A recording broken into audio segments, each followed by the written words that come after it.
All right.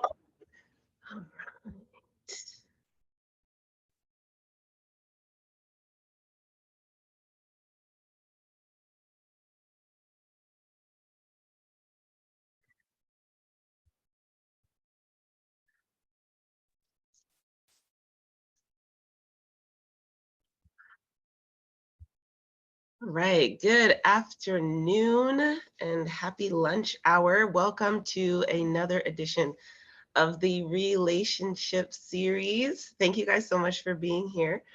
Um, and today's going to be a good one. We'll be talking about affection and emotional connection. Today, hi, I'm Genevieve. If you don't know me, I am a registered psychotherapist in Canada, and I provide therapy for individuals, couples, families. I also teach and do courses and coaching and all that good stuff, and particularly for up and coming psychotherapists and interns who want to launch into private practice. I really love that. A few things about me. I like to say things about myself. So I love growing. I love personal growth. I love to travel. I love teaching. I love reading. I love music. I love all the things. But by far, I think my favorite thing is certainly relationships, all things relationships. So relationships with people, between people, around people, with things. I love relationships. I think fundamentally we were created for relationships. And we do our best in relationships. And I think spending time delving into some of the nuances about relationships is time well spent, because it can help us to become better at relationships and have better relationships, which is the essence of life. So that's why I do what I do and why we get to do this kind of stuff, get to sort of talk today. And I'm guessing, since you're here, that you also like relationships, or at least you want to have better ones. And so I'd like to meet you too. Throw your name in the chat, throw something in about yourself, throw your email in there so that I can send you the recording afterwards. Yeah, we can continue the conversation. So today, our topic.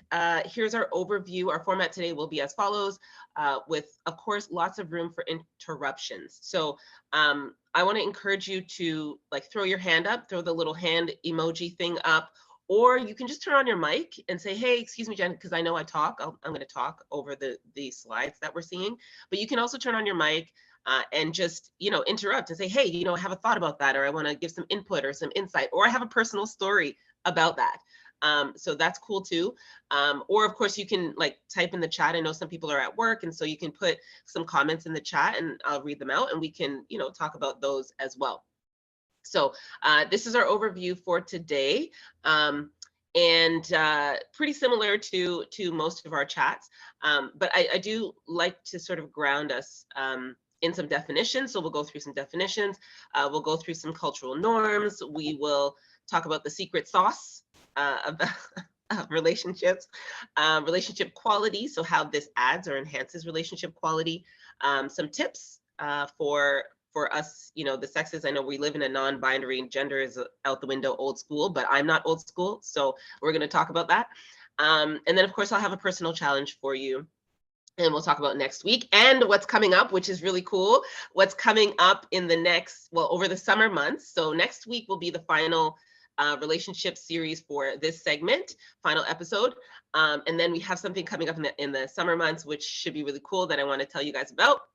And then we'll have questions if we do have, anybody has questions at the end. So again, I'm not an expert. I just love relationships, and I'm passionate about having conversations about relationships, which is why we are here. So give your input, share, ask your questions. And then I also definitely have a mindful stance, but I have just a little caveat for us. So if we are going to comment on other people's comments, so somebody, sort of shares a personal story and we want to say something about that, I would suggest we perhaps get their permission. I don't know if you guys can do the chat thing or what have you, or just ask, just so that we're respectful of people's stories, because not everybody wants their stories commented on, but they may just want to, share. So if that's you, then, say something about that and ask, and, do the particulars with the protocol, just so we're mindful and respectful of one another in this space.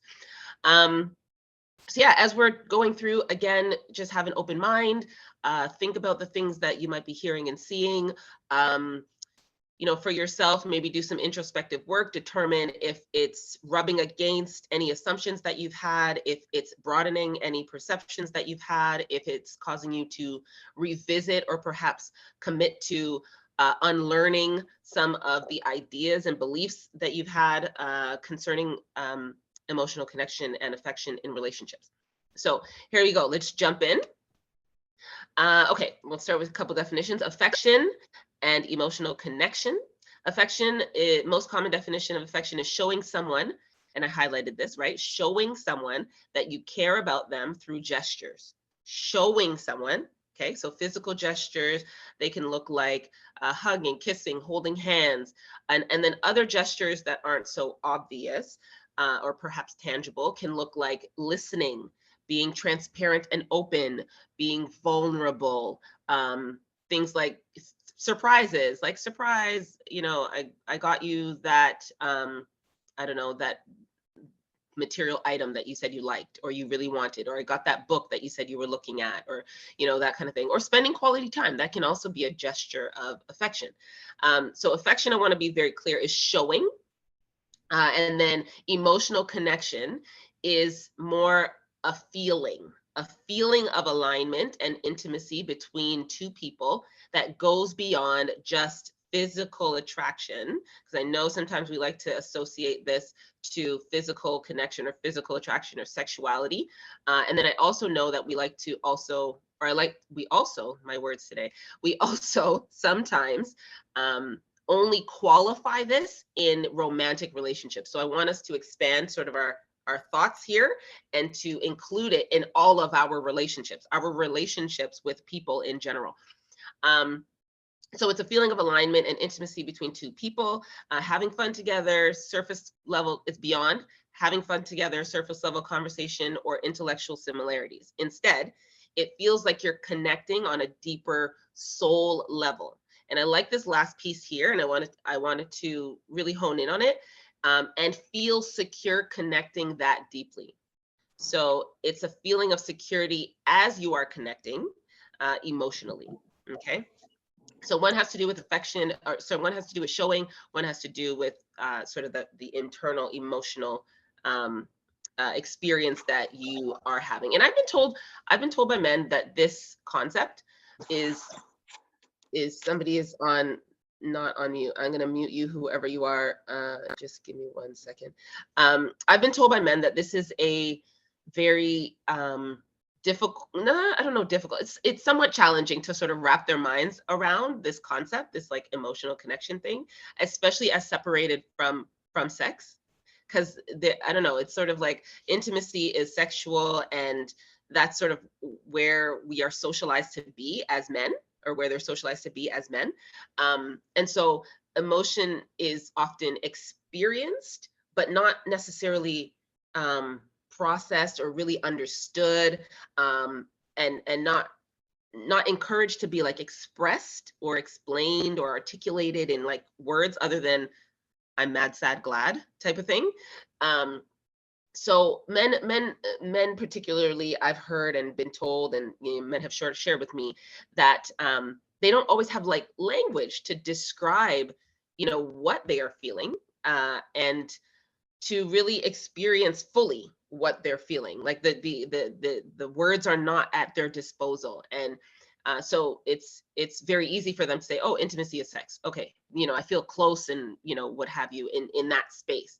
And so when we talk about like intimacy between men and friends, or emotional connection between friends, it's kind of like, oh, that's a weird concept. Like, why would I even do that? No, we watch basketball, we're good, we drink beers, and there's nothing deeper. So I want us to challenge, for all the men on the platform today, just challenging your, if that is a popular stance for you, to really challenge that, and to really sort of lean in to what we're talking about today. Even with some of these definitions, it might feel kind of like, oh, a feeling, like I don't do that, and that's not really a thing. So yeah, that's just just sort of challenging us to expand a little bit more. Okay, so this, I love the Obamas. I'm a fan.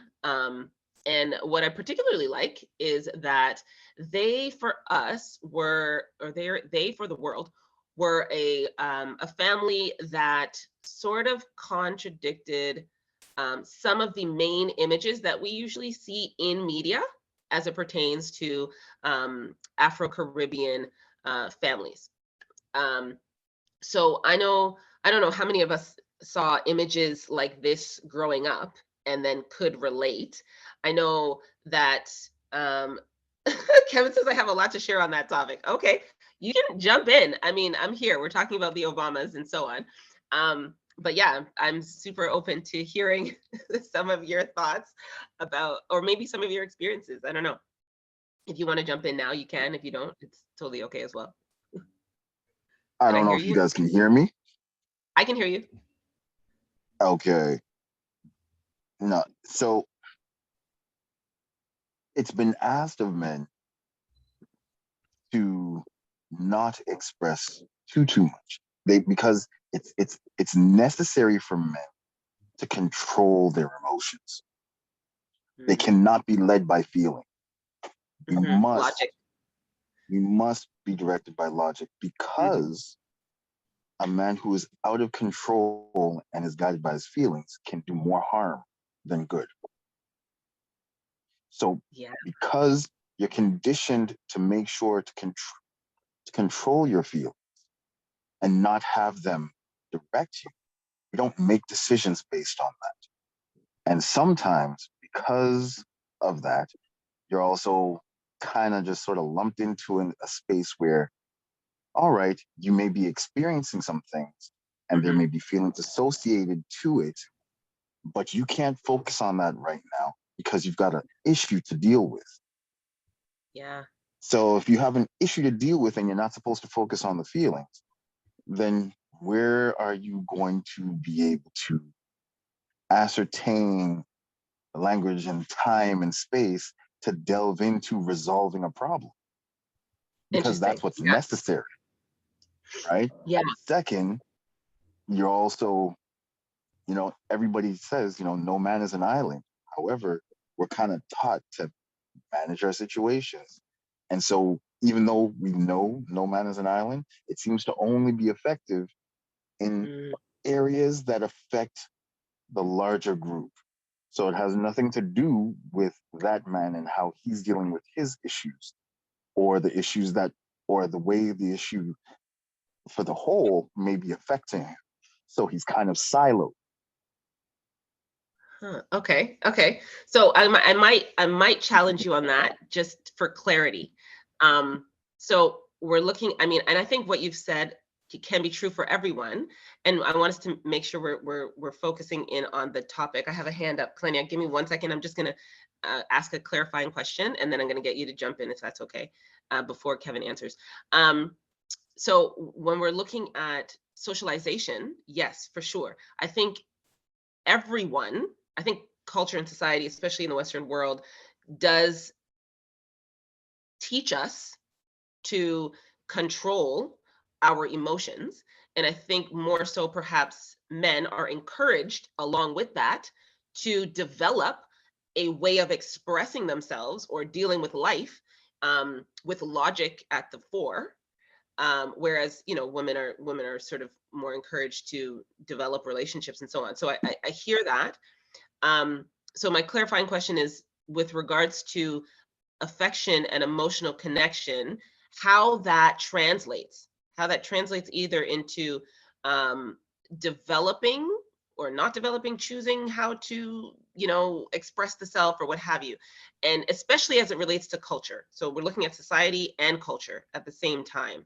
And I think we haven't really talked too much about, culture over the weeks and whatnot. And I think, um, part of it is a part of what we need to highlight in this area is um, the the influence on our development, because I don't think in any other area of our lives that we mimic as much our models as in this particular area. Like what is modeled for us in like emotion and Mm-hmm, affection and so on, we usually take mm-hmm, with us. I think it's a particularly curious area. Um, And so, yeah, that's sort of my question, but I want you to think on that, and then, So to kind of answer that, wait, hold on, okay. don't answer yet. Kalenia, you put your hand up so that you can jump in before Kevin answers. Yeah, I think I agree with that, and I agree with you, Jen. But I apologize if there's background noise. But I think that balance is key. I think that balance is key. I think that Balance. there should be space for you to work through your thoughts and your emotions by yourself. And then I think there's also space for you to have people around you that you can trust, so that you can bring those thoughts and feelings to, and they can help you work through whatever it is. It's true, no man is an island. So I think there's definitely strength in community, and especially when you have a community where you can just put all your cards on the table. This is what I'm thinking and I'm feeling, and then they help you work through that as well. Even if the issue only pertains to yourself, I don't think that we're meant to have to live and be alone with our thoughts always, if that makes any sense. Yeah, absolutely. Absolutely. For sure. For sure. For sure. Definitely agree with that. Thank you so much for that. The sound was slightly muffled, so I'm hoping that we were able to capture everything there. Kevin, did you want to jump in? Yeah, sure. So the way Kalinia just shared, it would be ideal. Yeah. However, that's not the conditioning for men in our society, Right. right? So, and to your point, Jen, when you mentioned culturally, yes, those things can be gleaned, but it's almost like, so I personally went through school and I learned a new language, right? So I was exposed to French and had to do that. In the process of doing so, I recognized early on that I never actually spent time learning English because it was my mother tongue. Mm-hmm. So Yeah.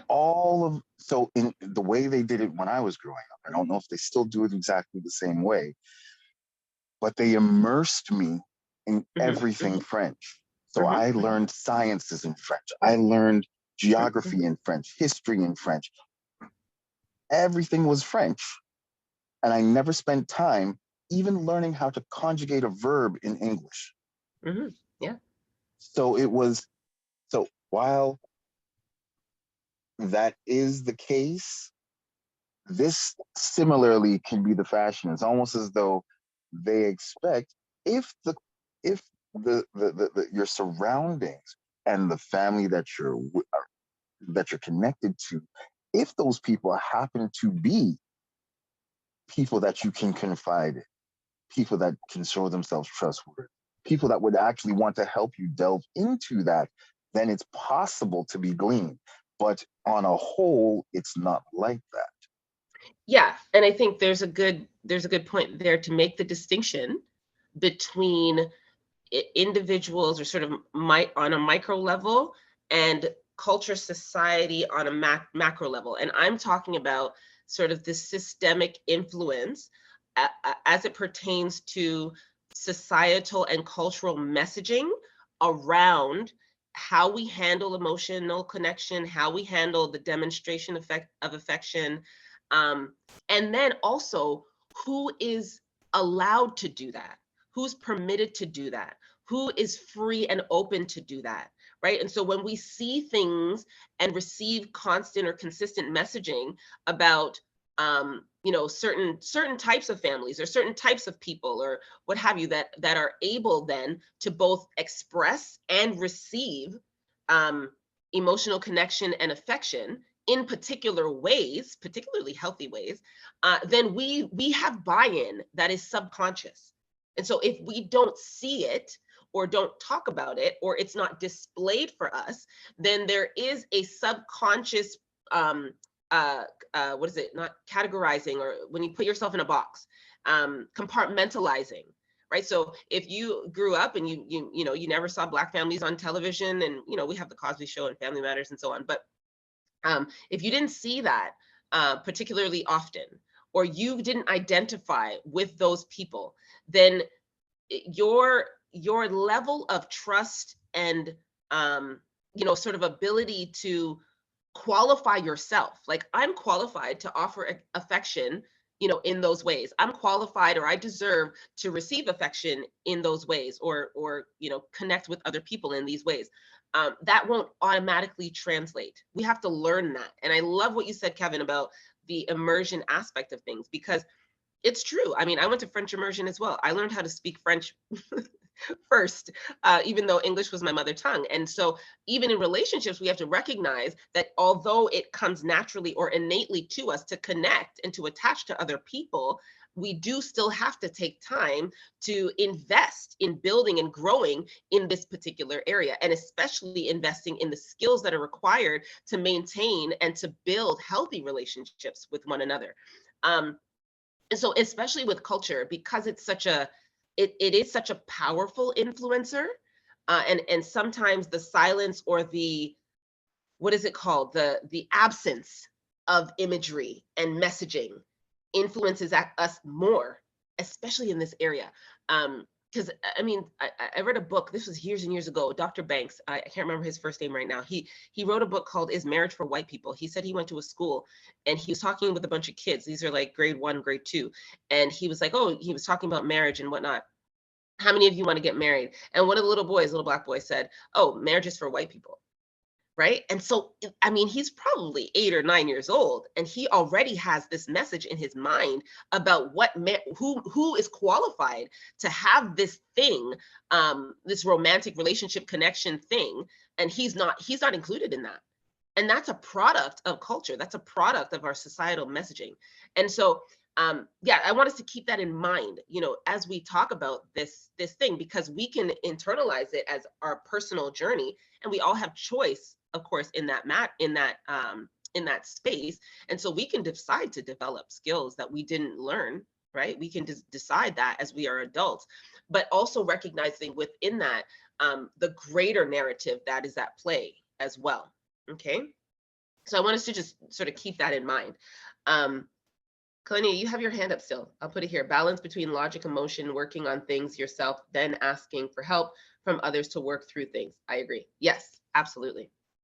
Okay, so this is the sauce. And I put pasta here because when we're talking about relationship, of any kind, most of us have like a laundry list of things that we like, we want. Oh, I want, I don't know, friends that are fun, and I want a romantic relationship where this person is like this, and these are all my deal breakers and whatnot. And I rarely hear people say like, oh, I want to develop the capacity and ability to offer, healthy emotional connection to other people and demonstrate affection in a way that builds my relationship. Like, no, nobody talks like that, and nobody says that. No, I don't think I've ever heard. Sorry, I'm skipping ahead. I don't think I've ever heard people talk about relationships and entering relationships in terms of what they can bring to the table, and in terms of what needs they can meet in the other person. Like, that is not a natural stance or disposition for us. And so I want us to really hone in on this idea, or this concept, the sauce, right? What makes a relationship a relationship? What makes a cake? What makes a pie? What makes Coke, right? There are certain ingredients that are basic and fundamental so that the thing can be called the thing. And and relationships, like, if you don't have affection and emotional connection, then you don't have a relationship. Like, if you don't have, like, I don't know, what do they have in cakes? Like sugar. Sugar is probably the main ingredient. Sugar, flour, shortening. I don't know. What are the basic ingredients? Whatever the basic ingredients are in a cake. If you don't have those, then it won't be called a cake. It will be called something else. So for here, what we're talking about, this is the sauce. This is the foundation. These are the foundational pieces of what a relationship is. If you don't have them to build off of, then you have, I don't know, something else. I heard terms this past year. What's the word? The fancy one, entanglement. Then it might be an entanglement. It might be a situationship. I heard that the other day. It might be a transactionship. It might be something else, but it may not be called a relationship because there's no relating happening, right? And so to have, and I wanted to just, it rang in my ears, the secure connection piece, right? The security and safety to feel good about how you're connecting with other people. That is so important and imperative when it comes to relationship. And that's why we have all these, oh my gosh, our society is so interesting today. Everybody's a narcissist. Everybody's in something toxic. Like I was in the toxic relationship. We have so many words and terms and phrases, but it's because we don't have the fundamentals. We don't have the ingredients of connection. That connection thing. Like, how do you see yourself? How do you see other people? How do you do that attachment thing? How do you offer yourself? How do you share? How do you be vulnerable? How do you receive others? How do you accept others? Like, that self-awareness piece, and we'll talk about this in a second, is just so it's so diminished. And emotions are a whole nother story, because when I was growing up, I don't know if you guys had this, but I wasn't taught, like, these are your emotions, and there's a plethora of them, and you can feel many of them at the same times, and this is the way that you respond to them, and this is a great way of expressing them. And like, that wasn't a conversation. That wasn't a thing for when I was growing up. That we didn't learn about that. I've learned about that maybe in the last 10-15 years of my life, and that's doing my own due diligence. And so when we look at that, it's like emotional connection fuels affection. And so if we didn't grow up with that, we didn't even see that. Like, did your parents kiss in front of you? Did your parents hug and playfully run around the house and sit on each other's laps and hold hands when you guys went out and all this stuff? Like, I didn't see that growing up. So, I mean, it wasn't a thing. It was like, oh, well, this is my norm and this is what I know. And it was only in developing, my own passion for relationships that I started to really delve into what contributed to healthy, whole, powerful, long-lasting relationships with other people. And this is not just romantic relationships. I want to be really clear about that. This is literally relationships with other humans, other human people, whether it's people that you minister with at church, people that you work with at work, people that you roll with at the gym, your friends that you grew up with or that you developed along the way, your travel buddies and partners, your parents, your extended family, as well as your spouse. Like, all of this, it all kind of, what's the word? It all converges and comes together, right? So that is the sauce. What makes, and I put sauce for a reason, because I was thinking of pasta at the time, and I was thinking about like spaghetti and chow mein and Alfredo. And I was like, I mean, like, really, pasta is actually all the same ingredients, but what makes them different is actually the sauce. Like, they make this, the ingredients are the same, and they make them like in different shapes and sizes. But what makes Alfredo is the sauce. What makes spaghetti is the sauce. And I was like, oh man, I never thought about that before. So anyway, this is the sauce of relationships. Kevin, you said nobody. I don't know what point you were talking about when you said nobody. Oh, nobody talks about that. Yes, I know. Okay, so here's 3 quotes that I have for us that I thought would be cool. The secret to a lasting relationship is emotional connection. A relationship without vulnerability and emotion isn't a relationship at all. It's an agreement. There's another one, an agreement. It's not a relationship, but it's an agreement. And then Candace Bushell says, it was the first honest emotional connection I'd had in a while, so I immediately panicked and had to leave. And I thought that was a really great quote, because if we're not used to emotional connection, and I've had this, and many people do experience this, there's like a fear of intimacy, of being seen and known on a deep level. And I've experienced that as well. Sometimes we panic, like when we get into like that space where we're like, oh, people are seeing me, oh, I'm we're invited into like a vulnerable connection with someone else. It can feel very uncomfortable and kind of scary, like, oh, this is a little bit too deep, this is a bit too much, right? For me, not too much in general, because obviously that's what we're created for. We have the capacity for that, and it is normal. But if something is not normal for us, right, it's not familiar to us, then it can be scary. It can be something that we're willing to sort of run away from, even though it's really fundamental for us to be able to enjoy those kinds of deeper connections.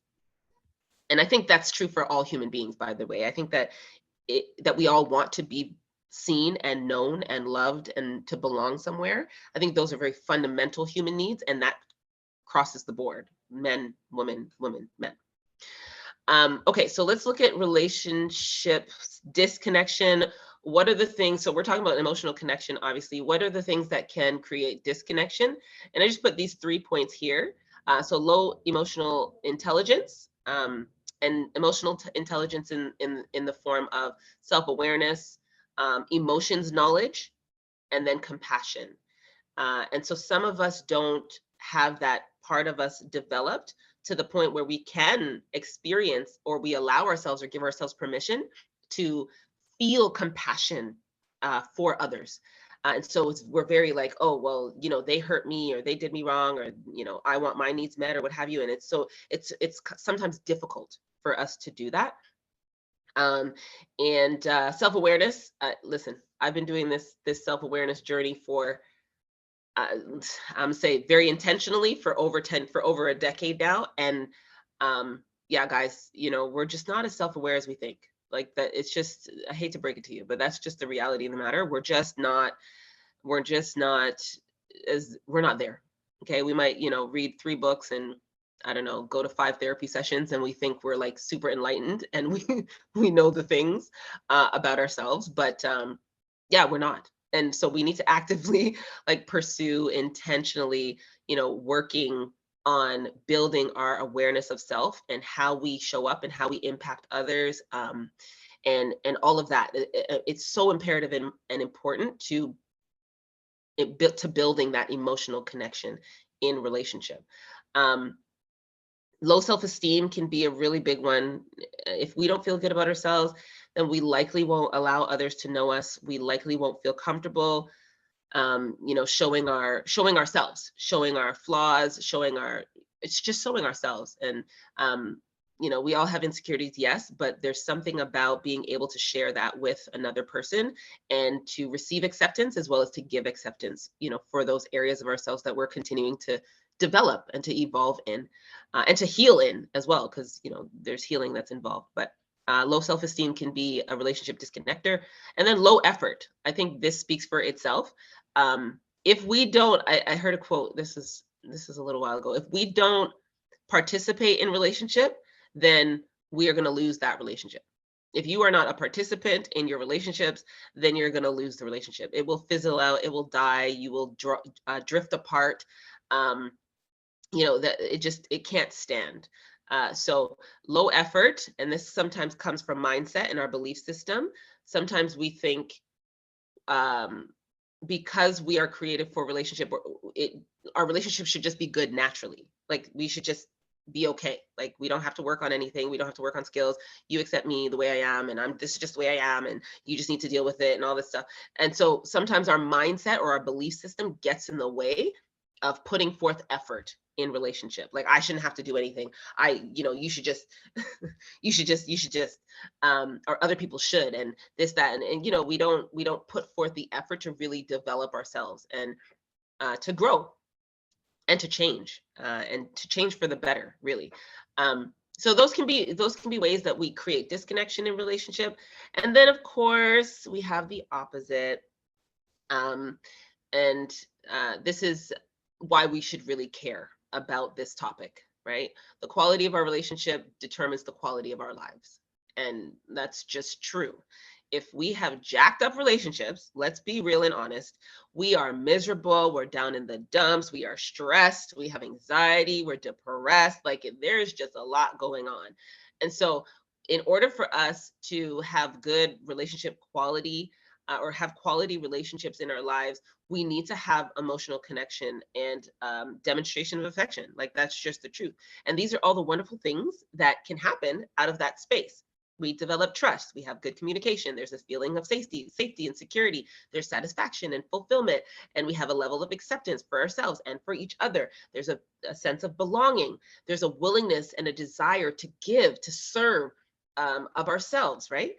There's mutual submission, there's openness to possibilities, the creative factor is huge. When we band together with other people, we can do so many great things, whether it's an onstage play or it's an architectural masterpiece or whatever. We have to get together with other people in relationship in order to do great and awesome things, and as well as to develop our own purpose, and to fulfill that. We can't do it alone. It's like Kevin and Kaleni were saying at the beginning, We're not islands. That's not how we're created. We're created for this connection thing, this communication thing, this conversation thing. This is where we thrive. This is where we are at our best. This is where we are able to do the most. And then, of course, it involves real feelings. So relationships involve real feelings. And I like this point because I think sometimes we get into a space where we feel like obligated, and then we kind of deny or dismiss the fact that we don't feel good about whatever's happening. And that doesn't mean that, I'm not on the happiness bandwagon for sure. But I do think that there's a place and space for real feelings. And so if we don't really feel good about our friends and family, we probably need to check ourselves a little bit more, right? It's like, why don't I feel good about what's going on or about what's happening or about this person? What are my thoughts surrounding our interactions or about them? Is there like latent envy, latent jealousy? Is there resentment there, right? Is there judgment? Is there criticism? Is there personal lack of self-confidence or personal insecurities that are interfering with our ability and our capacity to feel emotionally connected to other people, right? There's that self-awareness factor, and perhaps we need to go and work that out with a therapist or what have you. And so that's a real thing. Like, how do you really feel? Like, anyway. So that adds to the quality of a relationship as well. And then, of course, there's freedom to be yourself. And then I have quotes because I love quotes. And then we're going to get into some SAQs because I did get some feedback about the questions that I ask. I kind of just throw them out in the middle of whatever I'm saying, and then I move quickly past. So we're going to stop and pause in a minute to go through some SAQs and just chat about some of the answers that are coming to mind for you. So stats, researchers estimate that only 10% of marriages in the US, and so I use the US stats because they've done the most research surrounding, they've had the most participants in their research studies. And so their generalizations are the ones that I use. So researchers estimate that only 10% of marriages in the US are highly healthy and happy. And highly healthy and happy is defined or broken down by the way that they interact or exchange information. And if you go to the Gottman Institute or you Google the Gottman Institute, he's done a lot with regards to like romantic relationships and marriages and so on. But of course, when we look at it, we can probably use this number to also determine, around what benchmark we're at when it comes to other kinds of relationships as well. Because there's some kind of reflection between the kind of romantic relationships that we can build and the kinds of friendships that we can build. So, if you're an adult and you have no friends, chances are something is going on, right? Or you're an adult and you don't have any close or deep friendships, unless you moved around every 2 months, there's something else going on, right? And especially in our day and age, where we have access to all of these like technological things where we can Zoom and so on. So yeah, just something to take note of. And stat number 2 is healthy is when positive exchanges outnumber negative ones 5-1. And so that means if you have an argument, let's say, about or a disagreement, in light of that one disagreement, there are 5 other really positive exchanges. You've had a surprise or a date night, or you've gone to your friend's graduation, or you supported a girlfriend, and babysat for her son when she wanted to go out with her husband, or there were positive things that were happening in light of that negative thing that took place. And so there might be like a lot of appreciation or gratitude or just recognition for the value of that person in your life. And this is really great actually for parents and children. So because parents, I find, they get down on kids like a lot for what they do wrong, but it's really, it's really rare when parents, sort of reinforce positive behavior. It's like, well, they're doing what they're supposed to do. They're supposed to sit at the table and be quiet. But it's free. Why don't you just say, so glad you sat at the table and you were quiet today, or what have you, or you did your homework when you came home from school. right? So reinforcing positive behavior at 5 to 1 is actually really helpful for creating a positive climate or a confirming climate between parents and children. So there's a freebie for you, even though we're not talking about parents today. So gratitude, sorry, stat number 3 is gratitude, appreciation, and positive paranoia are key. I love that term. Positive paranoia are keys to cultivate emotional connection. So we know what gratitude and appreciation are from ourselves. And positive paranoia is the opposite of paranoia. And so we think the best of others.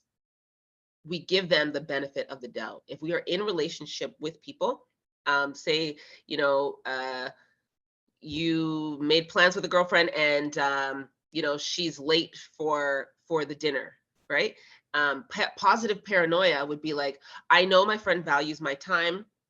And even though she's late, you know, we're going to have a great time tonight and she's coming with her best and whatever. Like that's the opposite of, like, she's probably, you know, out with somebody else right now, or, you know, she didn't care enough about me to show up on time. And that's like, that's like the other side of things. But in order to create or to cultivate, you know, healthy emotional connection, it would be helpful to develop this positive paranoia, seeing others in a good light, not like, oh, he's this and she's that.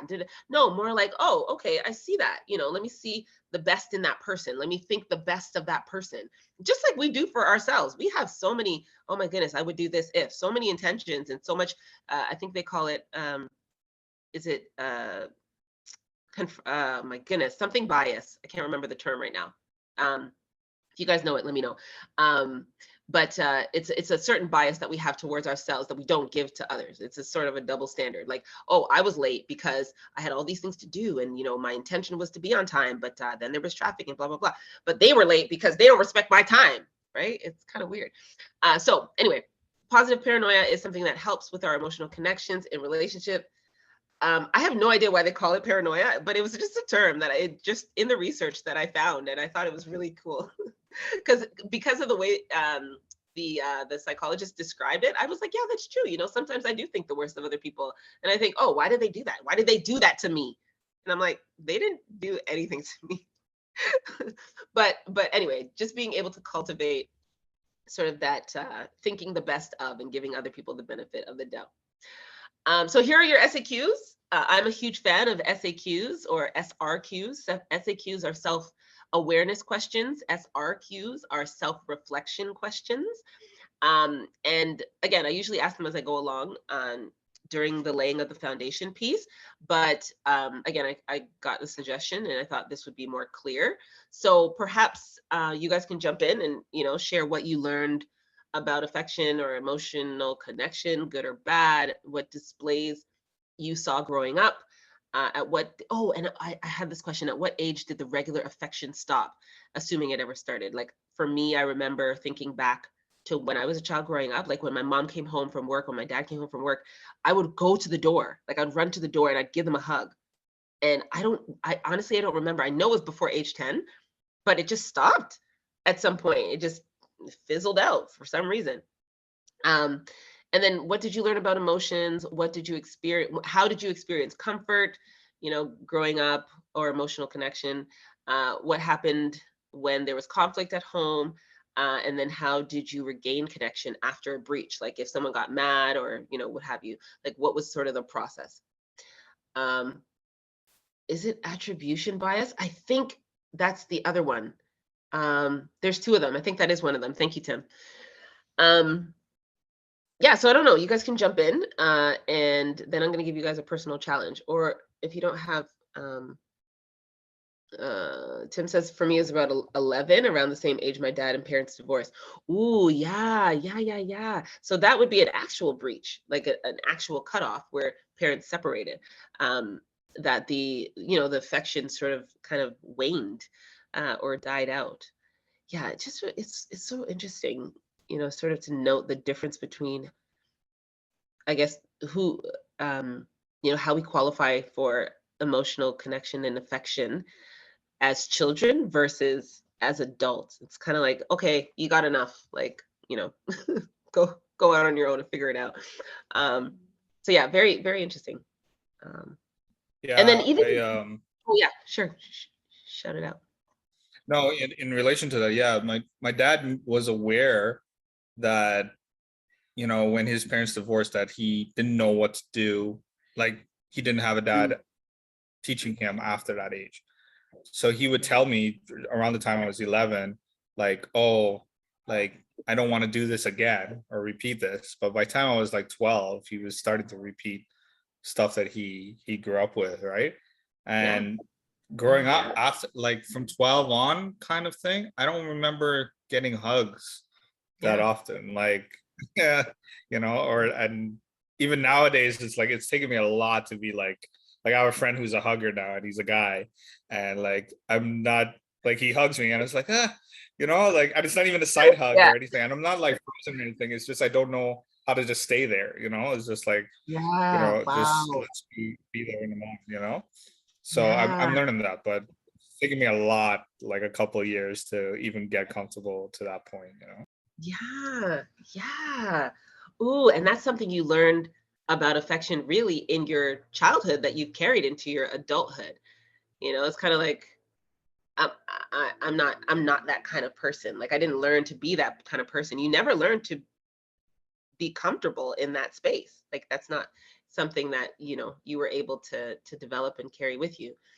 Um, and I've heard, you know, I've heard people say like I don't do like PDA and I don't hold hands and I don't do this and I don't do that. I don't do hugs and I don't say I love you and I don't like it's just so I don't know, it's just so interesting to me how we just limit ourselves, especially in this particular area where it's like it would benefit us so much. But I think it's that what you just said, Tim, like that discomfort of having to learn this new way of engaging with other people as an adult. Like it's just it can be weird. Like it's you know we got all this stuff in our heads about like what it means. Like why is this guy hugging me? Like maybe he's you know. So yeah, it's weird how our minds you know plays tricks on us sometimes.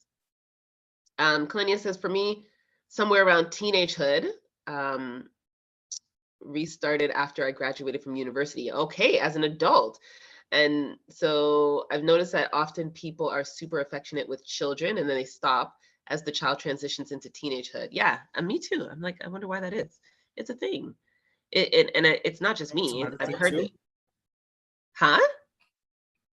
No, another thing too, church settings.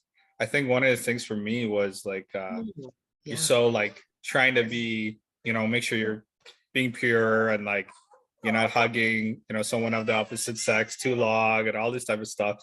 And I feel like when I got married, it just kind of hindered me because you're still in this like, oh, I'm not trying to engage too much for some Yeah. reason. Like on a regular date, like, you know, if we're on a romantic date or something like that, that would be different. But like day to Right. day, I didn't have Yeah. natural affection to say, oh, I'm just hugging you for just because, you know, or, you know, Yeah. showing natural affection. So sometimes I think the church kind of affects that a little bit when it comes Yeah. to, you know. Yeah. Yeah. I love that. Yeah, that's so true too. Because even you know, even when you talk about that, the the way that we teach platonic friendship or platonic relationship is also quite different. You know, some things are natural or allowed only, you know, when it comes to if you're pursuing somebody romantically. But even then, it's just yeah, I don't know. There's so many there's so many things that are just so strange about us as humans. Um, yeah that we put ourselves in these little boxes I guess to feel safe or to protect. I don't know, it's a weird thing. um but yeah, anyone else sort of thoughts about before you know I'll throw this in here, thoughts about any of these questions, like maybe how you've hindered yourself or how you are learning out of a particular way of demonstrating or experiencing emotional connection or affection. I saw somebody post. Oh yeah, sports team helped with that, particular in parent-child relationships. Yeah, definitely. So sports teams help with what, Kevin? With displaying affection or being more comfortable with displays of affection between I like think to platonic. some degree, displaying some affection to some degree, even Mhm. though fortunately I was on teams most of the time that did okay, but there were a couple teams that weren't so good. So in those settings, you had to deal with the emotions of what was happening because you're all invested into something. So the camaraderie that was developed helped condition some of those types of emotional response. And Mhm. then too, I look back because I I'm a hugger. I enjoy public displays of affection. So I was trying to think back as to what helped condition that. Yeah. Mhm. Yeah. Um, I Yeah. know that my dad, he didn't get it and he wanted to try to give it. So there were things that Mm. I noticed growing up. Like if it was just the boys' night in and we're watching, westerns or a James Bond movie or something like that, and he would rub our head while we're sitting at the base of the couch. And Yeah. I could recognize the difference of him trying to give something that he didn't get, but he had Yeah. sons to share it with. Yeah, Yeah. there's a little feedback. Yeah. That's huge. That is huge. I mean, and there's another point to um, sort of feed off of what Tim said.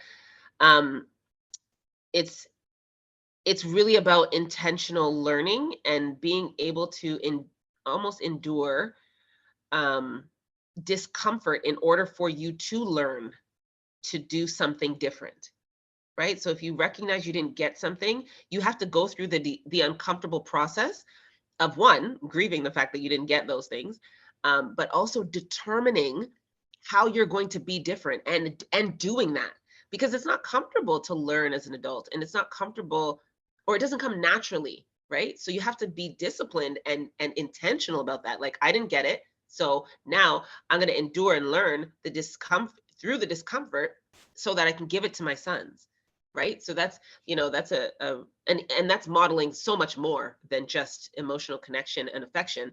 That's modeling intentional learning, intentional growth, evolution, self-development, all of the things, emotional intelligence, all the things, spiritual intelligence as well. So that's awesome. I'll be mindful of the time, but yes, you can certainly throw whatever you want to in the chat. And yes, question, true Belizean gal, I see a hand up, jump in. Is that a question? I was just also saying through friends as well and friends' parents, because I didn't grow up with that affection with my dad, but I had friends who they were huggers, and then when they would give hug, I would be like how the hell to respond to that? And eventually, I started, okay, this is normal, and start hugging, and so when now that I see people and now it's like, hey, it comes normal to me, like, yes, I'm giving you a hug, and now I could identify people who are not used to that because they're like, yeah, they pull back, don't know how to hug. And because I grew up that way, I teach my kids that it's okay to hug. So I would tell my son, hug your sister before she goes to sleep. Get up. She has entered, hug each other, hug your brother. So just to get, affection is here and given. So we can also learn from outsiders, friends, and other family members. Yes, yes. Oh, that is so huge. And just being open to that learning process. Like, I can learn from other people. I can do things that maybe my household doesn't do, with other people who do that. Like, I love that piece, like bringing in other people's learning, right? From friends. And then translating that, like, oh, I benefited from this. It feels good. I get that emotional connection with my friends. And then I want to be able to teach that and model that for my children, right? So be able to say, like, hey, this is what affection looks like on the ground, lived experience. This is what it looks like. Hug your brother, hug your sister before you guys go to bed. You know what I mean? Like, just those small little instructions on a consistent basis, it develops this value for this fundamental, again, the sauce, fundamental component of building quality, lifelong, healthy relationships with other people. And your kids are going to benefit so much from that. And I'm sure they probably have like tons of friends because they're able just to connect with people on a human level. My goodness, this is basic, guys. This is like human affection and emotional connection, like basic stuff for connecting with other people, for doing this relationship thing that we're created to do. Okay, so let me okay. Personal challenge before I throw out next week, and then I tell you a little secret. Personal challenge is to develop emotional vocabulary. This is a feelings wheel. And every time I show this to someone, that usually my clients, because I don't just like walk around the streets showing this to people, that's weird. But but usually my clients, they look at this and they're like, oh, I didn't realize there were so many emotions. I didn't realize there were so many feelings involved in like life. But they can identify times when they've experienced almost all of them. And so being able to differentiate between something like I'm scared and I'm angry is so powerful, not just for ourselves, but in others. If I can look at you, and even though you're yelling at me, I can identify that you feel rejected, I'm going to respond differently to you because I respond differently to something like rejection or fear versus like rage, anger, hostility. But if I can't distinguish that in myself or in other people, then I might run the risk of responding inaccurately or inappropriately to my own emotions as well as to other people's emotions. And so this goes back to development of self-awareness, development of of your emotional quotient, your emotional intelligence, goes back to this fundamental foundational principle of building relationships. So my challenge to you is to develop emotional vocabulary, and I'll send this out if you guys want to throw your emails in the chat, I'll send this out to us, and then you'll have your own feelings wheel. I literally have a feelings wheel framed in in a frame on my wall, because it's so important for me to recognize and remember. And this is not all of them. Let me be clear. This is not all the emotions that are ever existing in life. This is not an exhaustive list, but it is a good one. It's a good one to start with, and it shows you the root of some of these emotions like betrayal, resentment, disrespect, ridicule, indignant, violated, furious. These are all, these flow out of anger, right? So if you're experiencing hostility, well, you're probably angry at the root, right? Frustration, you feel distant, you feel dismissive, you feel skeptical, you're like, oh, whatever, or withdrawn, right? The root of it is anger. And so this is helpful for us to just sort of, expand on our self-knowledge, our self-awareness. Clinia says, I hear that. I'm quite affectionate and had to learn other people's comfortability with comfort levels with affection and operating within that. This show should throw the wheel on the back of a t-shirt, right? I love that. Yo, what do you feel would be like on the front and then like the feelings wheel on the back, point it out. Yeah, that would be amazing. And oh goodness, I can't tell you how valuable this has been for me. And it's really just about, again, increasing self-awareness and self-knowledge. Okay, next week, join us. It's going to be a good one. It's going to be the last one for this particular season of the relationship series. We will come back with Relationships 2.0 in the fall, and it's going to be amazing. We're increasing the time. We're changing. It's going to be awesome. You guys don't want to miss it. I have your email addresses. You will all get the updates. But we are going to be doing a summer success series. Okay, we're going to do 4 weeks, and we're going to be talking about growing, our personal growth. So summer is usually not really when folks do learning because everybody's outside of school, but I'm a therapist and usually things die down in the summer with clients. So it's a good time for me to do my own personal growth, which is what I normally do. So I get to read more, I go through training courses, I do master classes and certifications and so on in the summer. So I've spent, tens of thousands of dollars on personal growth and so on, and personal development this year alone, really. And so what I wanted to do was share some of what I've learned and what I'm doing with you all. So I was thinking I would do a summer success series so that we can grow by intention, right? I put what grows by accident because like nothing except for weeds, I don't know. But we have to be really intentional about our personal growth. And my question is, how many of us have a personal growth plan? And I want us to come up with a personal growth plan. And if some of us has like passion planners. My girlfriend, shout outs to Kalenia, gave me a passion planner. This was years ago. But that became the foundation for me creating a personal growth plan for myself. And not many of us really think intentionally about that. We kind of think, oh, we'll just grow like normally, growth will happen because of the situations and experiences we have to face in life. But that's so not true. So I want to share some of the best tips and tricks and habits and so on that I've picked up along the way. And I'll say more about this next week. And of course, you'll get, the emails and whatnot. But that one will be registration only because I can only take a certain number of people.